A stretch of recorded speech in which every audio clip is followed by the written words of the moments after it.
Hey, it's David. Welcome or welcome back to CrossFit Fitness, helping men and women get in the best spiritual shape of their lives one workout at a time. Quick thought in this video that I'm calling 3 influences that shape our lives. So a friend of mine and I are reading a book called The Compound Effect. And the chapter that I read yesterday suggested that there are 3 influences that really shape our lives. I thought it was so intriguing that I thought I'd pass it along in this short video. There's 3 of them. Number 1 is input.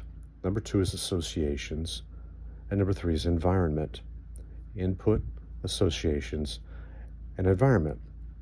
Let's break those down a little bit. Number 1 is input. Okay, this is what we input into our minds, our lives. This is the media that we consume, right? Is it talk radio? Is it network news?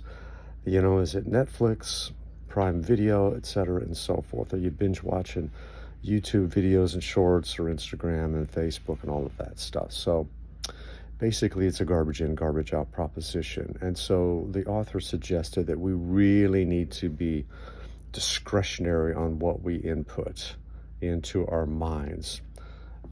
As a Christian person, I would argue all day long that we start with the Bible, the truth, the whole truth, and nothing but the truth from the scriptures. Jesus himself said, seek first the kingdom of God and his righteousness, and then everything else would be added unto us. But then there's reading great books, listening to great podcasts, all those things that we can feed on that are edutainment or education. And so there's that. So number 1, it's input. It's super influential. The second is associations. These are the people who we allow into our inner circle of our lives, our circle of influence. And the author made the argument, there's 5 key people in our lives that we will most be like through association. And these are choices that we make, right? And so he suggested that there's 3 ways we can approach associations. Number 1 is disassociation.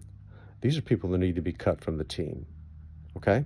These are toxic or negative or pessimistic influences in our life that we need to walk away from and cut them from the team. Disassociations. The second is limited associations. These are people that, we need to be very discretionary in how much time we allow to spend with them. And some of these may be in your own family. There's some people that the author said he's only got 3 minutes for.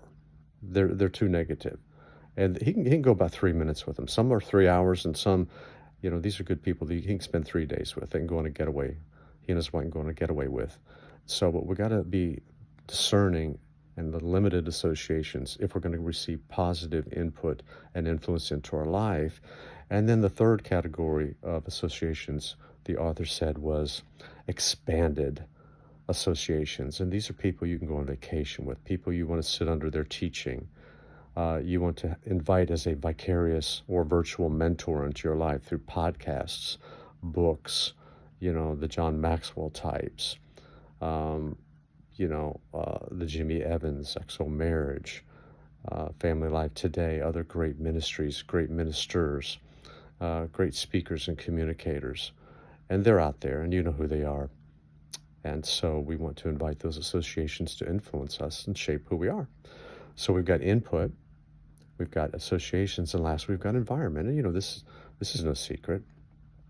Our environment sometimes wins.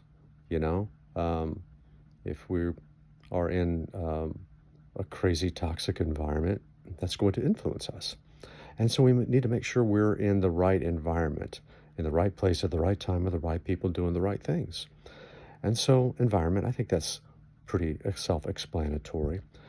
We want to be in a healthy environment, a positive environment, encouraging environment. That's why I'm such a big fan of church. I'm a radical, raving fan of church, being in the faith community, right? And so get in a faith community. And not only just go to church. Remember, we learn better in circle than in rows, so get in a small group. And don't just get in a small group, get in a prayer group. Don't just get in a prayer group, get in a serving group. And bring value and bring your talents, gifts, and abilities that God has entrusted to you.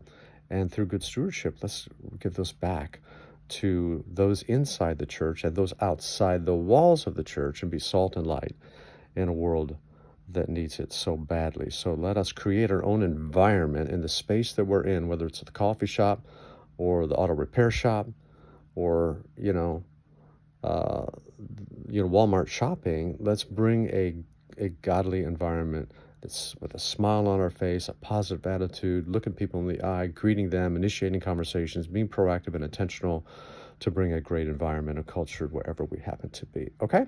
So, The Compound Effect is the book. It's a good read. You might think about that. But today, these are just 3 influences that can shape our lives. Okay? Something to think about. For now, I'm David, your virtual mentor, reminding you that I'm always for you. I'm never against you. Have a blessed day.